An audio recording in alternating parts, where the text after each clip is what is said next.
નમસ્કાર, આપ જોઈ રહ્યા છો લખત ન્યૂઝ અપડેટ ચેનલ। તમામ સમાચાર અને અપડેટ મેળવવા માટે ચેનલને સબસ્ક્રાઇબ કરો અને બેલ આઇકન પર ક્લિક કરો જેથી તમામ સમાચાર અને અપડેટ તમને મળી રહે।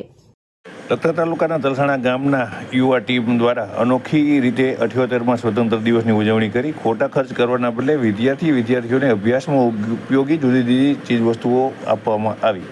ભારત દેશમાં દિવસે ને દિવસે શિક્ષણ અને મેડિકલ સારવાર મોંઘી થઈ રહી છે। દિવસે ને દિવસે સરકારી શાળાઓ ઓછી થતી જાય છે અને પ્રાઇવેટ શાળાઓ વધતી જાય છે, ત્યારે વાલી પણ દેખાદેખીમાં સરકારી શાળાના પીટીસી બીએડ કરેલ શિક્ષકોના બદલે પ્રાઇવેટ સ્કૂલમાં માંડ ધોરણ પાસ, માંડ એસએસસી પાસ થયેલા શિક્ષકો પાસે શિક્ષણ લેવા મોકલે છે।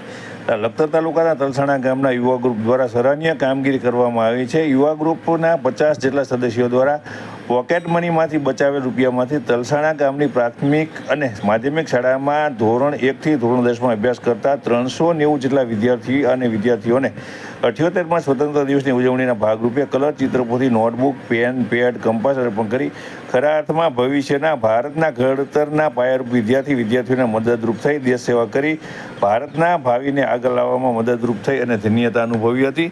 ત્યારે યુવા ગ્રુપ દ્વારા જ્યારે આ વિદ્યાર્થીઓને તેમને અભ્યાસમાં ઉપયોગી જુદી વસ્તુઓ આપવામાં આવી હતી, ત્યારે તેઓ પણ તે આ વસ્તુઓ દેખાડી અને તેઓ પણ ખૂબ જ ધન્ય બન્યા હતા।